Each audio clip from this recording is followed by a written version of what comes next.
Well, hey, good afternoon, folks, from where I'm sitting here in Chicagoland, at least. Welcome to Frontlines, a weekly program to encourage and equip good folks like you, pastors and leaders that are tackling frontline issues in your local church. So, really appreciate your engagement. Love all the comments that we've been receiving over the last few episodes. My name's Daniel Yang. I'm the director of the Sen Institute, and it's a think tank for church planning. And normally, my co-host would be the infamous Peyton Jones, but this week, I think he's taking cover in a bomb shelter somewhere until the elections are over. I think that's where he's at. Either that or he's on vacation. But that's totally okay because I'm really, really honored to have with me this week not just one guest, but two guests. We've got back with us Warren Bird and then also Jim Tomberlin. And Warren was with us last week. He was discussing with Peyton and I his newest research on megachurches. Warren's the Vice President of Research and Equipping at the Evangelical Council for Financial Accountability. That's that little blue sticker that you really want on your organization's website. And we also have with us Tim Tomberlin. Tim, am I saying your last name correctly? No, Jim Tomberlin. Jim Tomberlin. Yeah. Yep, Jim Tomberlin. And Jim is the multi-site merger and succession specialist at the Unstuck Group, which he's also the chief of staff at Christ Fellowship Church in Miami. And before that, Jim, you were the founder and senior consultant at Multi-Site Solutions, and that came underneath Unstuck. Is that correct? Yes, we merged actually last year. Great. Wow. Well, and that's exactly what we're talking about today is how mergers, specifically church mergers, can lead to more reproducing churches. And that really is such a crucial topic for a lot of us, because for some of us in the midst of planting, you'll find that down the road, I think Warren made this comment last week, that a lot of churches that are given buildings actually happen through church mergers. We'll talk about that in a second. But also for a lot of organizations, we think about church planting, we think about church revitalization, and sometimes we think about church closures. But church mergers is really an important part of how God is actually reproducing health in the kingdom of God, and that's what we're going to talk about today. Specifically, I think Warren and Jim are going to talk about their book, Better Together, which they wrote a couple of years ago, and they have an expanded and updated version. There you go, right there on the screen. So, Warren and Jim, thanks so much for being on the front lines with me today. Did I miss anything about your introductions there that you might want to talk about? Do you have an interesting dog? Do you have an interesting hobby?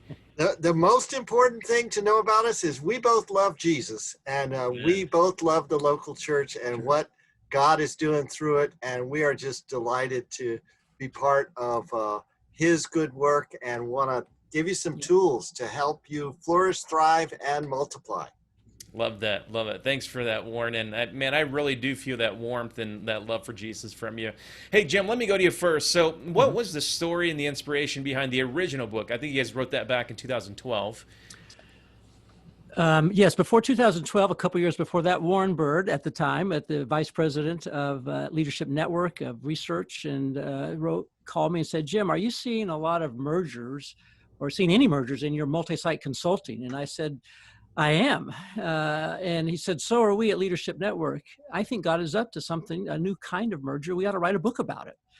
And so that came to pass and published and released in 2012.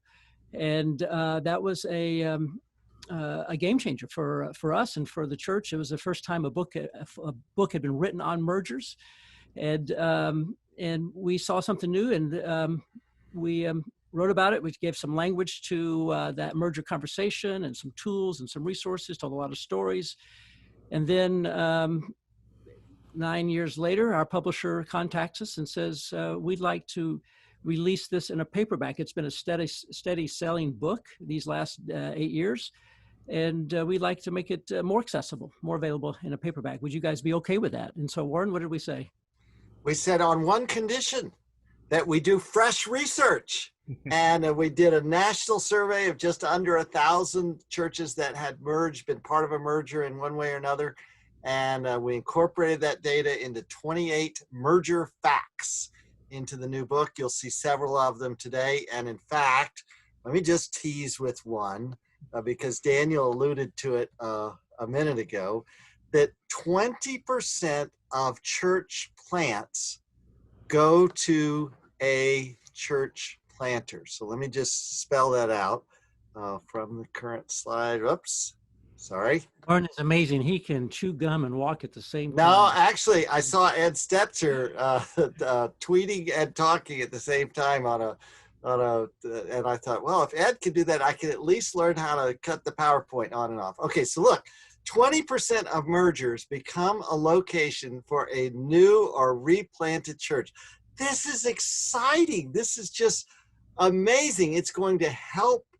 It is helping significantly with multiplication of the church planting movement. And the other fun factoids, especially for this audience, and then I'll shut up and go back to Jim, is the whole idea of multi-site, which is partnering with mergers, that 40% of merger campuses come by way of merger. And in other news, mergers are continuing to happen.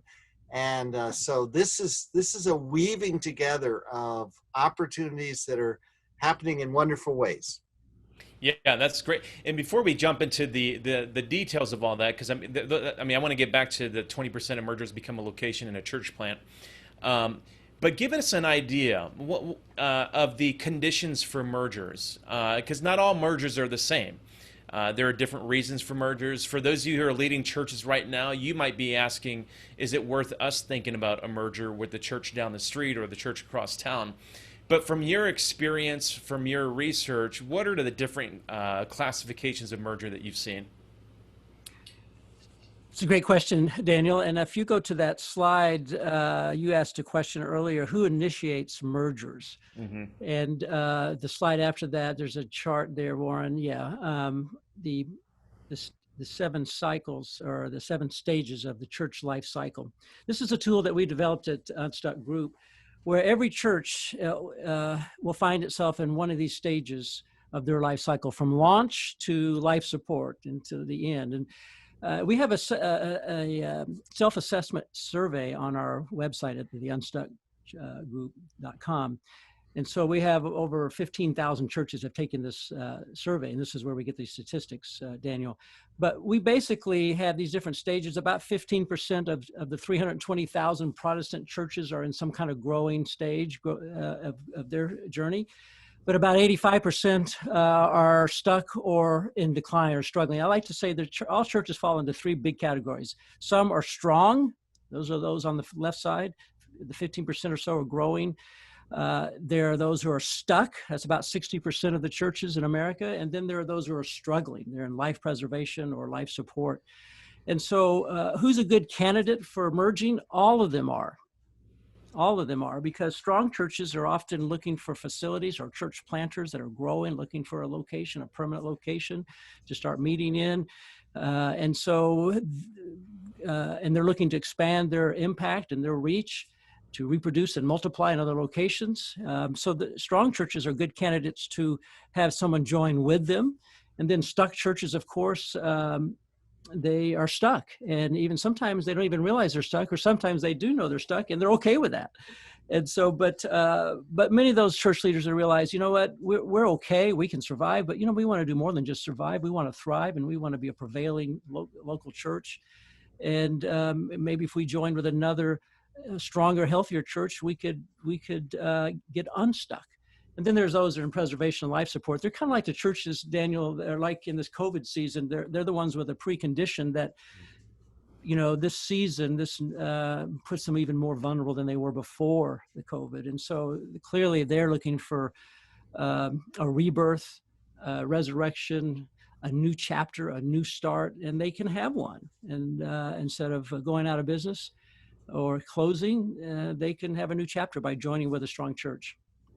Warren, I'm going to come to you a second, but before we do that, Jim, I want to dig into that just a little bit, because if someone is a church planting leader or they work for a denomination, they're listening to this call, and especially right now with churches, a lot of them is, in the midst of the pandemic, I've heard a lot of church merger conversation happening at denominations. Can you help church planting leaders or church denominational leaders think through what are the signs to look at for a church that might be in preservation mode, life support mode, and maybe how do they bridge that conversation and get them to start thinking about potential mergers? Warren, I liked how you answered that question, a similar question a few weeks ago when you were asked that.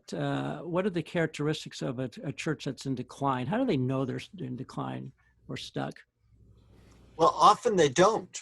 Often the status quo is a happy thing, but it's a lack of outward focus, a lack of measures, whatever is measured, baptisms, professions of faith, whatever your metric for saying, are we gaining ground on the harvest?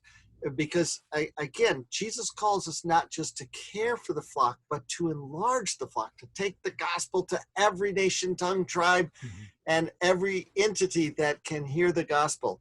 And when churches have multiple years of that not happening, and it's often triggered by a financial, that becomes kind of the brake cord to say, okay, something is broken. We can't keep doing this. We need help.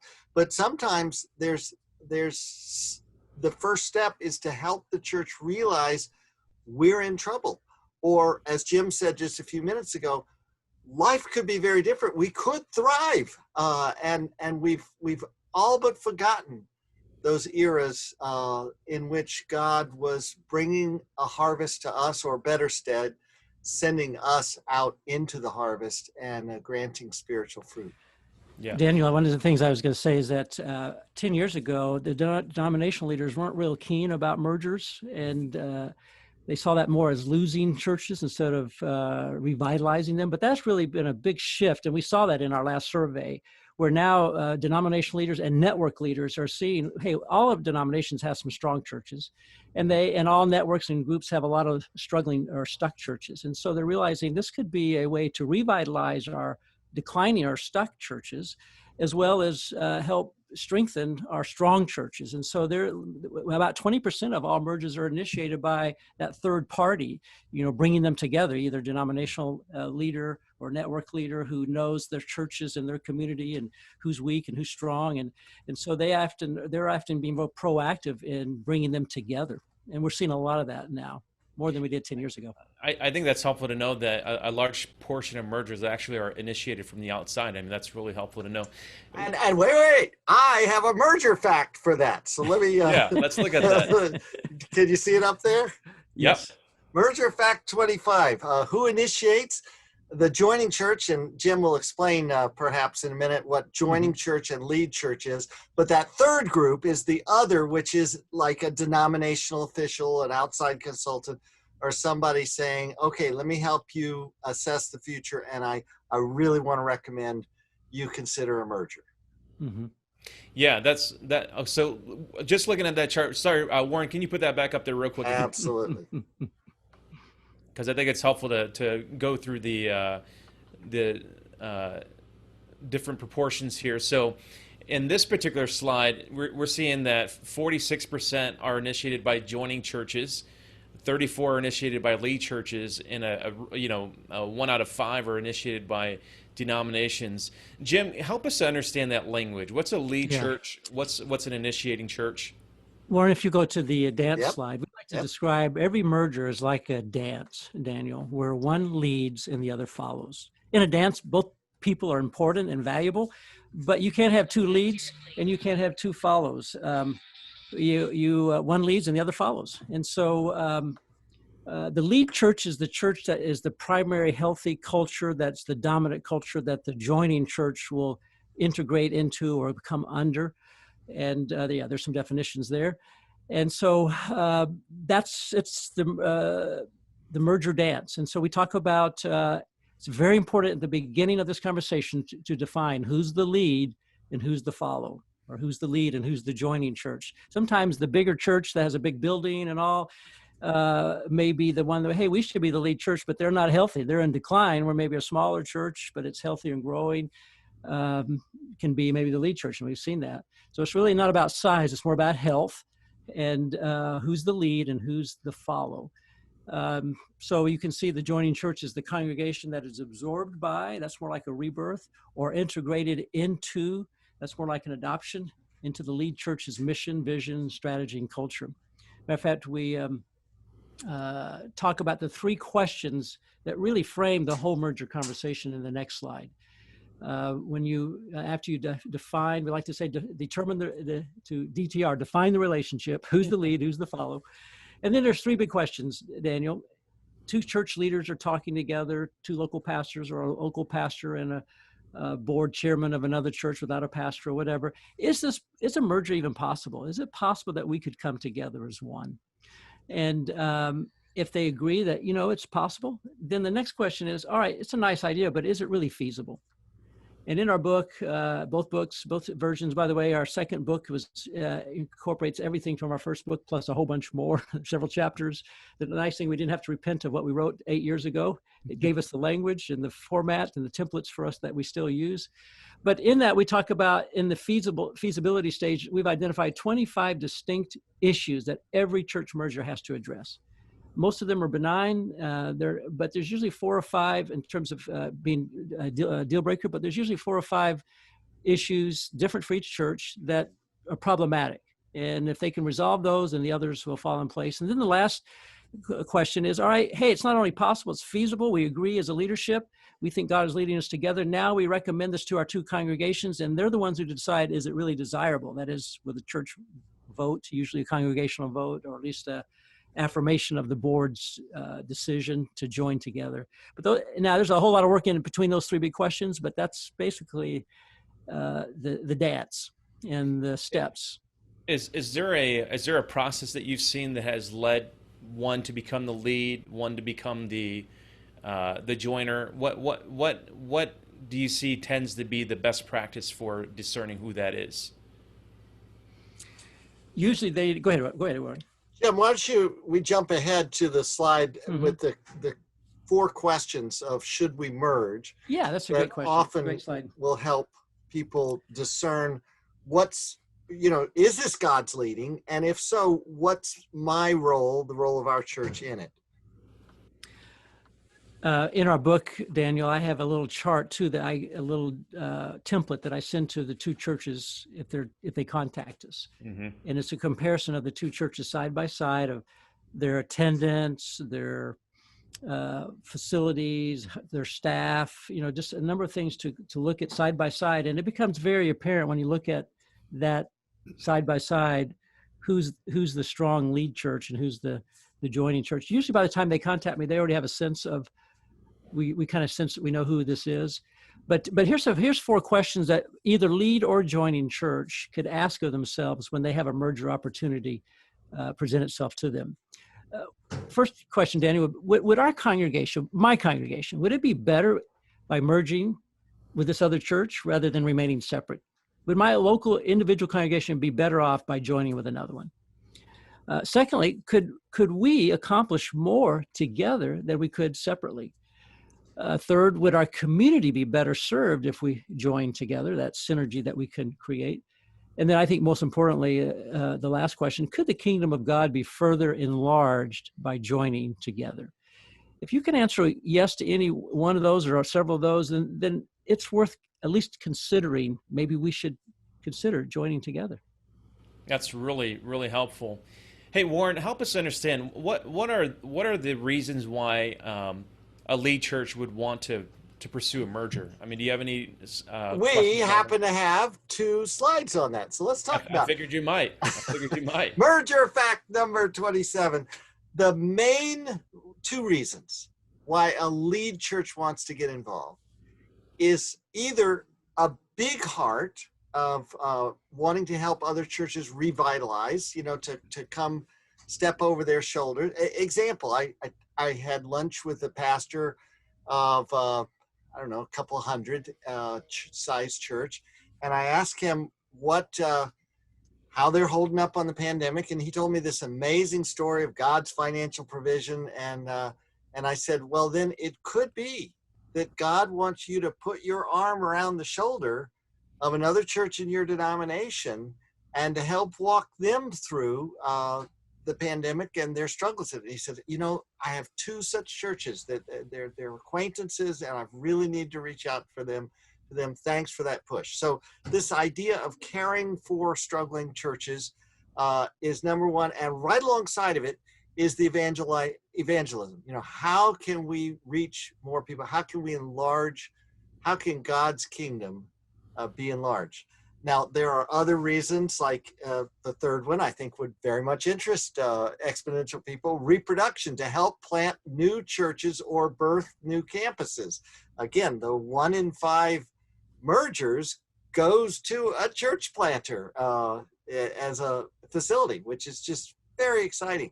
And then there are other reasons cited there. Now, for the joining churches, the greatest reason to merge is often survival. But starting right alongside of that is the starting a new chapter. You know, we're not all we could be. We have a great location. We got zoning. We got people who love the Lord. We're just not able to reach the next generation. You know, maybe a merger would be God's pathway to help us do that. Then there are other reasons as well, like the intervention, or sometimes it's a pastoral vacancy during this time. You know, hey, if we can't afford, or maybe we need to think a new angle, and often that leads to a merger. When you're also we're seeing this can become a succession strategy as well, and you see about 10% of that. I would also add to that, Daniel, that about only half the churches that merged were having financial, struggles. The other half, even though they were in decline or stuck, they weren't necessarily in financial trouble. But as Warren just said, they realized we can do better than this. We used to be a vibrant, flourishing church that was having an impact, and we're not lacking our resources, but we're lacking knowing how to reach this generation.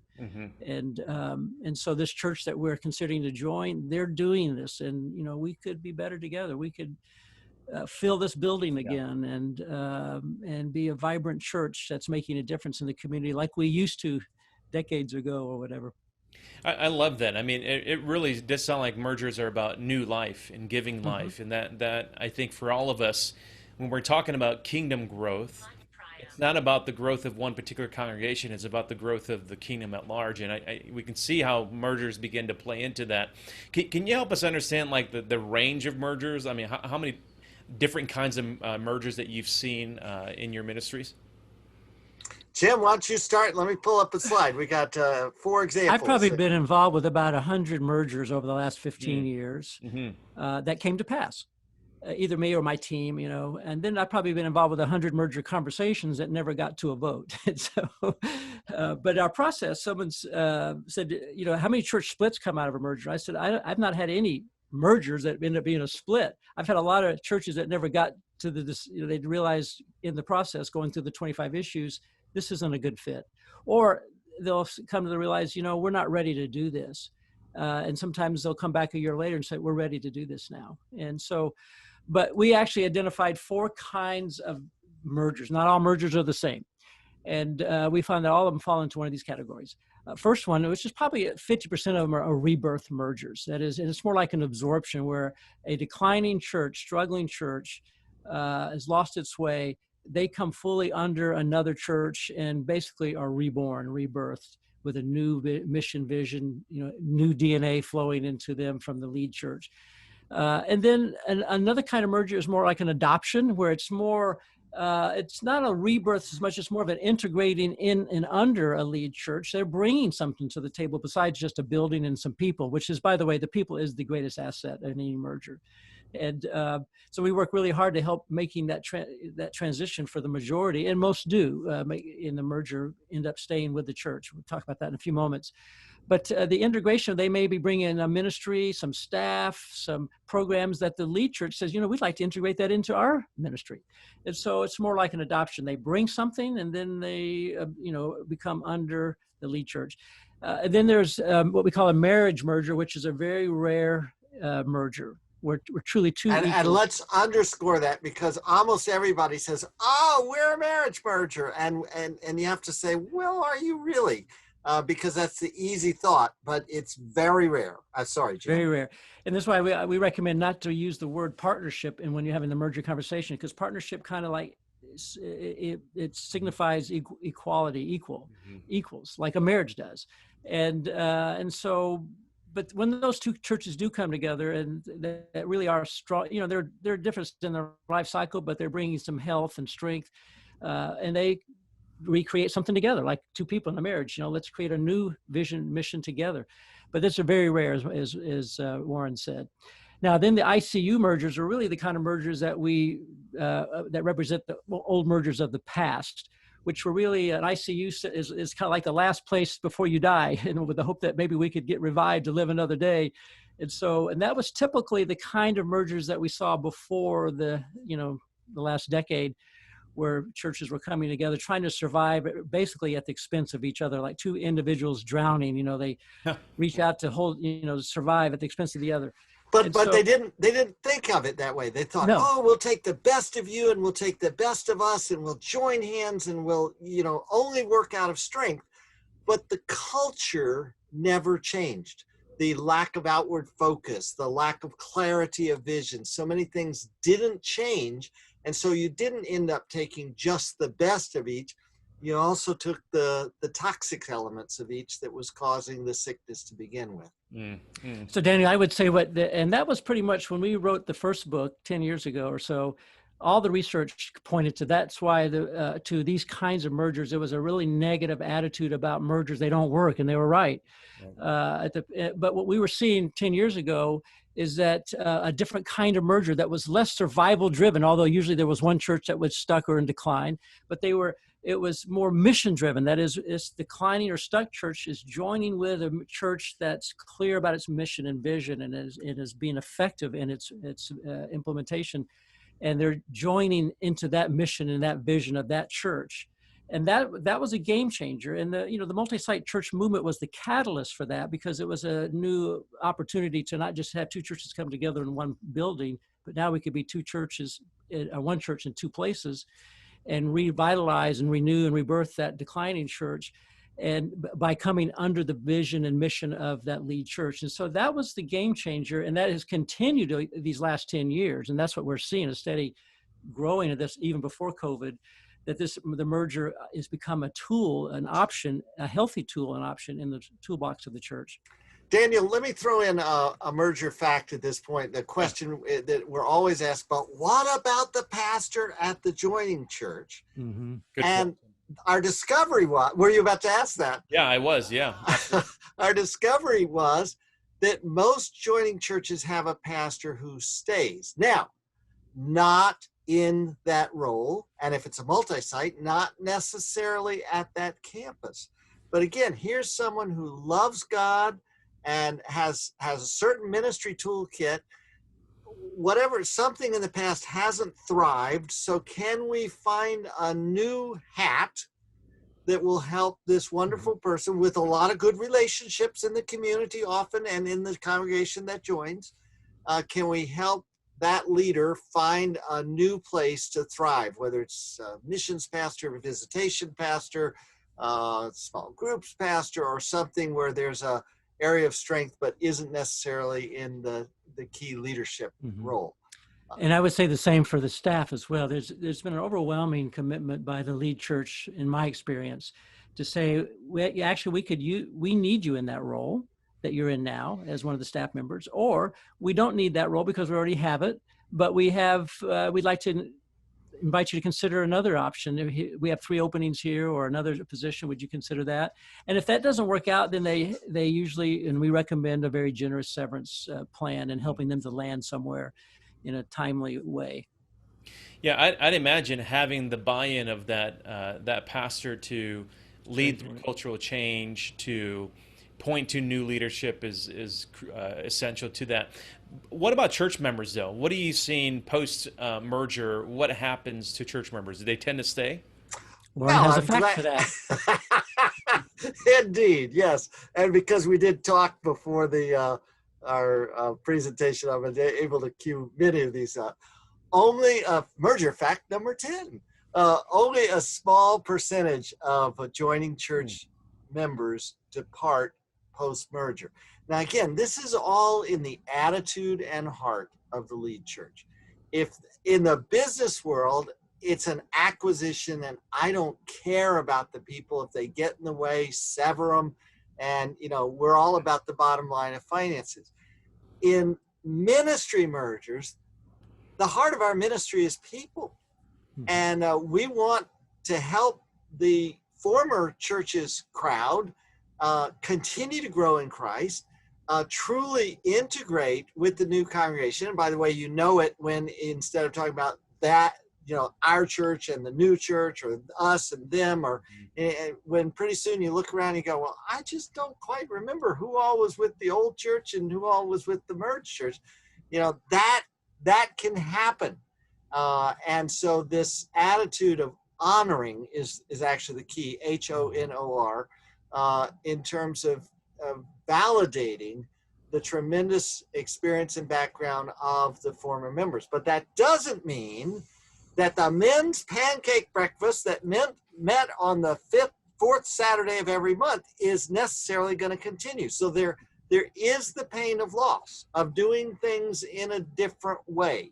Mm-hmm. But there hopefully is the joy. I remember being on a Long Island church with the former body. There are 32 that out of the 33 that voted to do the merger, and a lady was crying the opening week when their former building was packed, and I said, well, how was it? She said, I have prayed for this day for years, that our church building would be filled again.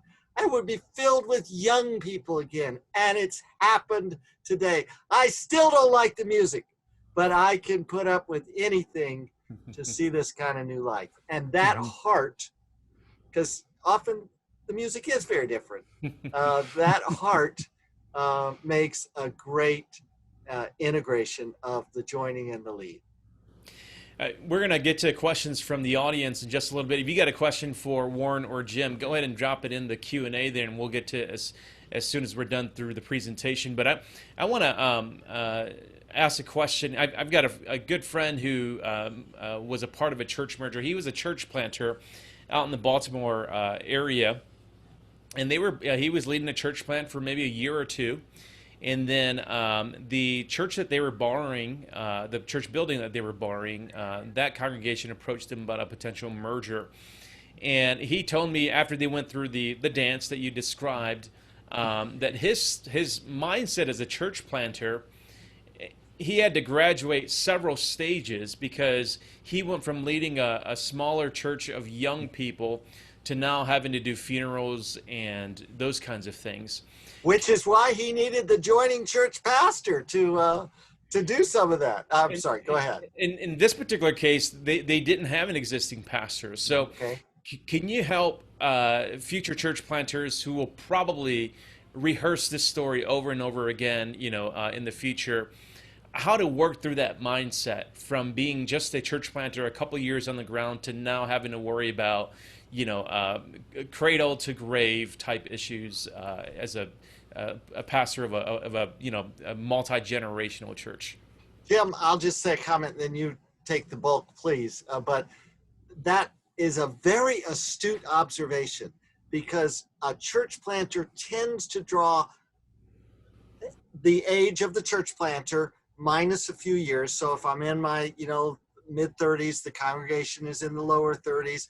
And all of a sudden in a merger, I now have a multi-generational church, and I have to think about all kinds of things and ministries that I didn't have to think about before. So this is a dramatic shift. I'll give my merger fact and then throw it to Jim. The merger fact is, when asked, would you do it again? 82% of surveyed mergers said yes. And we sliced and diced it. Well, is it different from the lead church and the joining church? And is it different for denominations or none? Is it different for smaller and larger?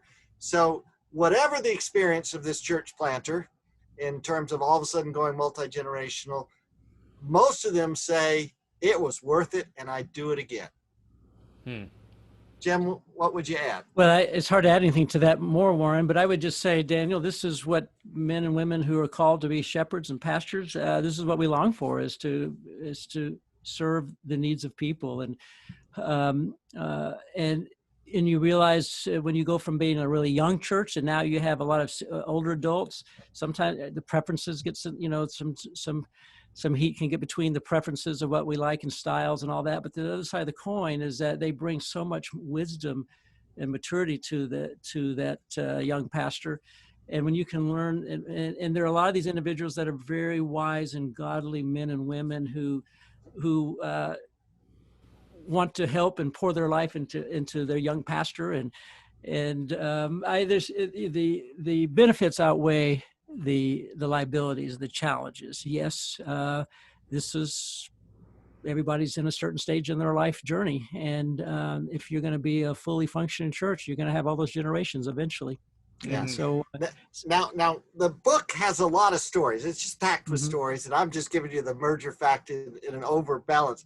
But just to affirm, Daniel, enough of those pastors make the curve because the joining church people, the majority of them end up Mhm. staying on. You know, only you see the percentages of what percent departed over the course of the first year after the merger.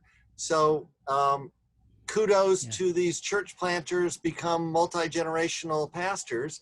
And, you know, the Ephesians 4:11 and 12, equipping the saints to do the work of the ministry. A lot of these senior saints are very capable of ministry. And if you mobilize them well, your volunteer staff grows in wonderful ways. Now, I would also say too that that's why the majority of, when there is a lead joining pastor that comes with the merger, most of them stay, and it's really wise. Many times they help with the preaching. They often help with the social, the pastoral care, and all of that is something that helps that young pastor, someone who's got seasoned experience. And so this is why we see majority of pastors do stay, but in a different role. And that's often what they like to do. This is, you know, they're glad to give up the preaching responsibility now and really just love and shepherd people. So that's why we see that happening. And that's one of the ways to benefit and expand your ministry capacity when you bring on people like that. Well, I've heard stories also of members of the joining church. You know, for years their kids wouldn't come to church, and it was either, you know, whatever, too old-fashioned or whatever. And then after the merger, the new life and energy and the excitement of really, you know, the gospel. It really is just the gospel, and seeing you know, that person's children come back to the church. And I think that you can probably tell that story over and over again. Well, and let's not take out the self-invested interest, you know, that the grandparents have been praying. That's let's right. imagine faithfully that my grandchildren would have an enthusiastic faith in the Lord and would grow in the Lord. And so if I have to make sacrifices so that my grandchildren will come back to this church, that makes it that's one more motivation point for me to put up with the music or other kinds of chaos that just might not be what I was hoping for or used to. And seeing my grandchildren excited about their faith, I'll put up with anything. Well, yeah, there's a lot of good questions coming in here, but before we get to them, I want to talk to the larger picture of when you go through a merger. What are the metrics of success that we should be looking for to know that, you know what, we really did a good job through this merger? That is a really good question, and Jim. This is kind of animated. You want me to fill it in as you talk, or lead? Yeah, we've kind of made that chart here. We'll just say clarifying the expectations of what is merger success. It's not 100% retaining the staff, church, and members and attenders. It's retaining people who embrace a shared vision for the future. It's not, merger success is not 100% approval of the members, but it's 100% engagement of those who approve. It's not, merger success is not saving a facility for emotional or nostalgic reasons. It's stewarding a facility for kingdom purposes. Merger success is not about preserving a church name, but merger success focuses on leveraging a legacy. It's not about, let me pause right there for a second. I have a church that I was working with earlier in this COVID season. It was a church that was started in 1815 in Boston. And the mother church of that church, President John Adams was the president at the time. That church has continued all through these centuries, 200 years, down to 15 people. And one of the larger growing multi-site churches in the area offered their help to all the churches to help them with recording, putting it in online, all that. And out of that relationship, that church said, we're down to 15 people. Could we talk about just joining you and giving you our building? Wow. I hope you've heard the theme of out of that relationship in so many of our conversations. That is so core to a healthy merger. The best mergers come out of a foundation of a relationship, for sure. Yeah. And but merger success is not about maintaining the status quo, but it's really about beginning a new life cycle. So those are some of the things we help church leaders understand what success is, and it's not. So I hope that's helpful. Yeah, absolutely. And I love that idea about allowing it to be a relationship and following the speed of relationships. And so that was one of the questions actually that we have from one of our viewers and listeners. They asked, how long does a merger typically take? What's been your experience about how long it takes for it to be healthy? And then also, what's the fastest that you've seen? Well, in our surveys, we asked that very question. And the average is, and this, wait for it now, hold it. No. I don't have that slide here, but it's in the book. No, I was just building up the anticipation. Oh, okay. It's about an average of 8 months from the initial conversation to the final vote, which we like to say, it doesn't take long to discern, is this merger the right thing for us to do? And it doesn't take long to explain all this. Matter of fact, we found that the longer you take, time is one of the biggest inhibitors of mergers coming to pass. And also, too, Daniel, when you're in a merger conversation, you can't go on for years with this because it keeps everybody in kind of a holding pattern while we figure out, are we going to join this church or not? And, but there's life that keeps going on. There's Christmas, there's New Year's, there's Easter, there's programs. So this is why we help develop some processes and tools to quickly help churches quickly discern, is this even something we should consider? And if it is, how do we resolve these issues and get to an answer quickly within, that's thought through and prayed through, and then determined by usually a congregational vote. So less than a year. Less than a year. Wow. Now, and let me just clarify. Congregational vote, yes, we recommend whether it's required or not. Many denominations and others, if the leader, the district superintendent, bishop, whatever, says you're going to do it, then you're going to do it. But the idea of locally inviting ownership, who senses that this is what God is doing and wants to be part of it, really helps the local body to that anchor, that nail in the point in the sand to be able to say, yes, we decided this, and look what God did. I'm glad you put nail in the coffin, Warren. I like line in the sand. Well, by the time I was realizing this is not. I need a better word picture. Yeah, you do. Usually, by the time the two leadership teams recommend to their congregations, it's about a month-long conversation, public conversation with some town halls, some Q and FAQ. When you roll out the merger, and as Warren said, even if they're not required to vote on this, to at least affirm, give them the chance to affirm and to ask their questions, but also to affirm the decision of the board or the denomination that is bringing this merger to pass. Yeah, that's great.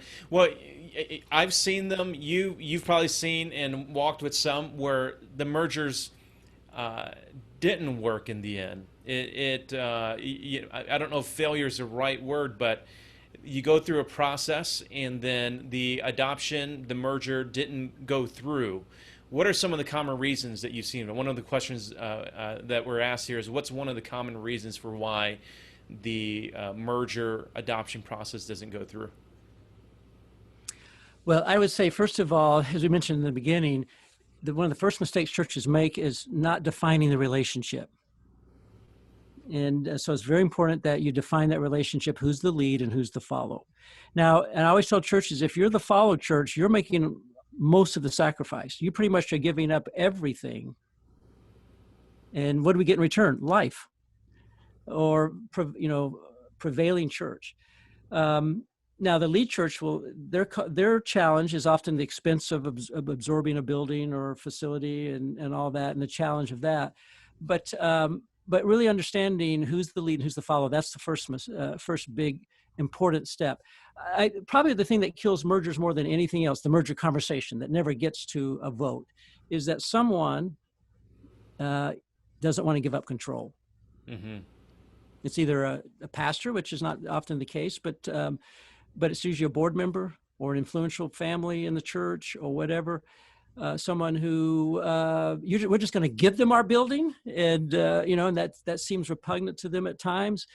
And I have to remind them sometimes, you have a chance to choose your destiny and choose your next pastor, or if you continue on this path, you're going to lose this building and this legacy and everything because you're not going to be able to survive. And so, but I think another is having a looking backwards instead of forward, trying to preserve the past instead of embracing a new chapter for the future. Many times in this conversation, it's easy for the joining church to see all the things they're losing. We're giving up this, and this, and what the lead church, and when we consult churches, we have to help them understand, here's what you're gaining. And here's what you get by joining with this other church. And so and setting those expectations. That's where trust fits in. Mm-hmm. Yes, setting expectations, but also a true mutual trust that I have it for your best interest and you have it for my best interest. I'm not in this just to get your property and gobble it up, or to get your bank account or some other asset that you've got.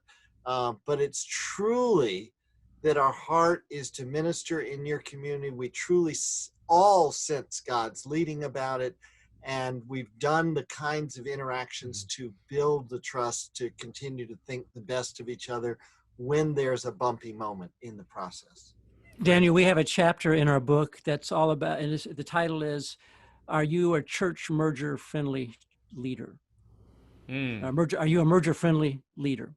Mm-hmm. And we talk about, and this is particularly with the lead church pastor or leadership, and we talk about three characteristics. First of all, the ones who are the most merger-friendly have humility. They have humility, and they demonstrate that. They don't say, we have all the answers, you need to follow our way, but they recognize God's favor on them, and they have humility and respect towards the other church. The second thing is that they have a kingdom mindset. It's not about your kingdom, my ego. It's really about God's kingdom, because really this is His church, and we were pleasantly surprised how many churches. The number one reason why the lead churches were even doing mergers was because they wanted to bring revitalization to other churches, and so they really had a heart for the kingdom. They said, we're a part of this kingdom in this community, and together and so we could be better together for God's kingdom. And so they have a kingdom mindset. And then lastly, they have compassion, or they have they're very sensitive to the pain, the grieving process that a joining church will go through. And they go through the 5 stages of every church member does, and staff member. They go through that. Even when they know it's the right thing, it's still a loss. It's like a death. And so lead churches. I miss the men's pancake breakfast that we used to held for years on the 4th Saturday of every month. Yeah, or the soloists, the special singing, or those things, right? Well, I want to do a real life scenario here. We've got a question from one of our watchers here, and this gives you a chance to do some real life diagnosis and consultation. But this is what they write. It says, we, the potential lead church, are stable, healthy overall, and strategically asking how to grow. But we still have areas to improve and haven't been growing too much. Should we still adopt another smaller church that needs more work than us? We're already partnering with them on many levels. So it looks like they've got an existing relationship. They've been partnering on many levels. The lead church, it looks like the potential lead church, they seem pretty healthy. They're not growing as fast as they think they could, but should they consider broaching the conversation with this smaller church? What are your thoughts? Or what's one next step that they can start thinking through? Well, I would say Warren has a book in his hand. You want to hold that up? Read the book, especially the first couple of chapters about the benefits of and how other churches are benefiting and using mergers to accomplish their mission and vision. But I think that and so the bottom line there picture is to get a realistic picture of what a merger might look like, Mhm. the pros and cons, so Yeah. so that you don't end up saying, oh, if I had known it was this, we would have waited, or if I'd known this was it, this was how it worked, we would have done it sooner. So let us give It- you a realistic picture, and hopefully along the way enlarge your vision and heart for what God could do. I think they already are partnering together on projects and strategic relationships already. That's the great soil out of which mergers can come, because that's where that trust, we get to know each other's heart, comes. And so they're not somebody we don't know. We know this other church. Mhm. We know each other. We've worked together. And so a lot of lead church pastors have asked us over the years, and that's why we've written some more about it in this latest book. How do you initiate that conversation?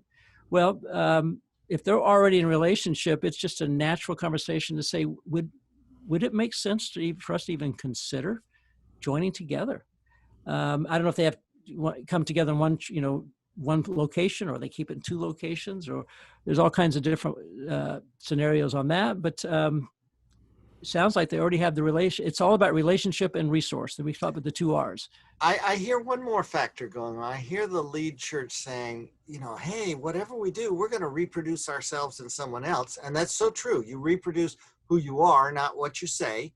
Are we really healthy enough? Are we really far enough along to do so? And I think aligning vision to say, what is it that God is trying to do through us in our community? And back to the questions Jim voiced earlier, would we be able to achieve that dream that God has given us better together, or as continuing in separate churches that just do projects together? And I think when you have that clarity, then you have a stronger sense of divine mandate to say, okay, we sought the Lord, we sensed he was in it, assuming the answer was yes. And so when we go through rough spots, or that we know we took the right course, because this is getting us closer to what God has called us to do. Daniel, I would say the 25 issues that we have articulated, we have a little questionnaire that you evaluate where the problem areas might be. But that process alone will say, we're not ready for this conversation, for this kind of relationship.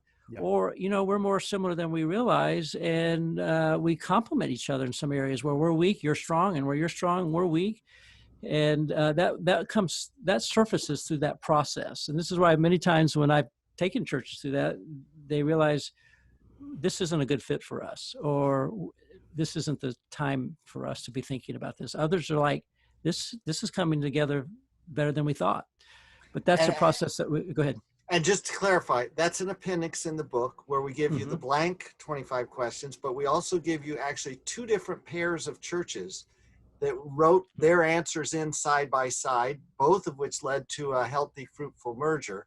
And so you can kind of say, all right, if it helps you discern how aligned you are. Mm-hmm. Well, and one of the questions that came in here also is, sometimes I wonder if there's a sense in which the joining church is just asking in the back of the head, is this merger really about just so this church plant can get a building?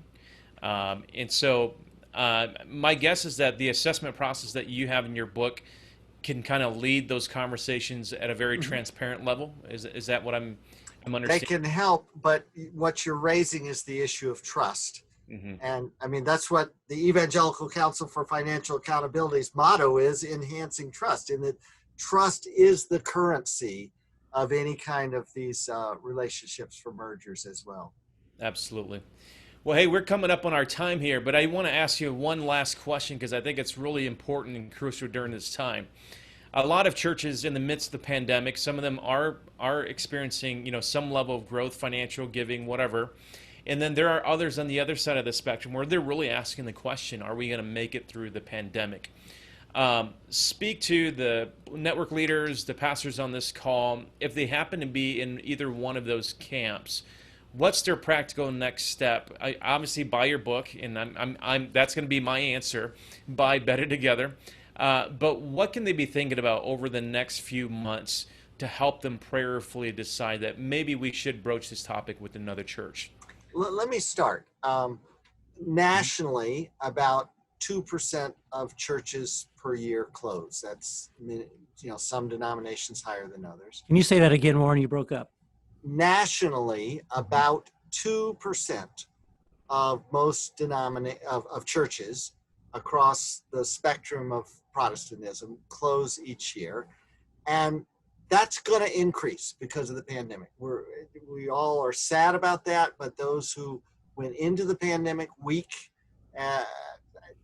with pre-existing conditions, so to speak, are going to really struggle. So denominational and network leaders plan on an increase in mergers.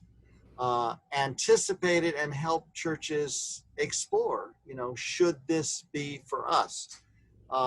And realize that mergers can be a very healthy, wonderful thing for starting a new chapter of life, and begin to frame those questions by asking questions. Have you ever thought about a merger?